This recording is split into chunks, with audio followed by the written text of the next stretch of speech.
Westminster Shorter Catechism, Question and Answer 45. Quaestio 45. Quod nam est mandatum primum? Responsio, mandatum primum est, non habebis Deos alios coram me. Question 45. Which is the commandment, the first one, or which is the first commandment? Responsio, answer. The first commandment is, you shall not have other gods, Deos alios, before me, in my presence, coram me. The question begins with the interrogative, of course, quod nam. What is, and then the predicate is mandatum. Mandatum is neuter singular and nominative.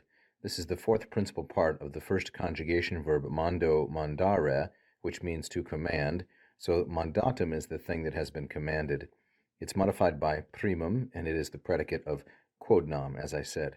So which is, or what is, the first commandment? Then the answer, responsio. The first commandment is, notice once again how the answer repeats the end of the question. The first commandment is, and then we have this phrase from non through me, this clause, that's the predicate of mandatum, and primum, as in the question, modifies mandatum. You shall not have other gods, coram me, before me or in my presence. This verb here, habebis, is a second singular, future, indicative, and active. It is from the second conjugation verb, a very common verb, habeo, habere. And this is what is called the minatory monitory future. The minatory monitory future. That means it is either threatening, minatory, from the Latin verb minor minari, which means to threaten, or it is monitory from moneo monere, which means to advise. So sometimes the future tense in Latin, as in English, can take on this threatening or advising sense. You shall not have it. You shall not have, and then the object is Deos alios.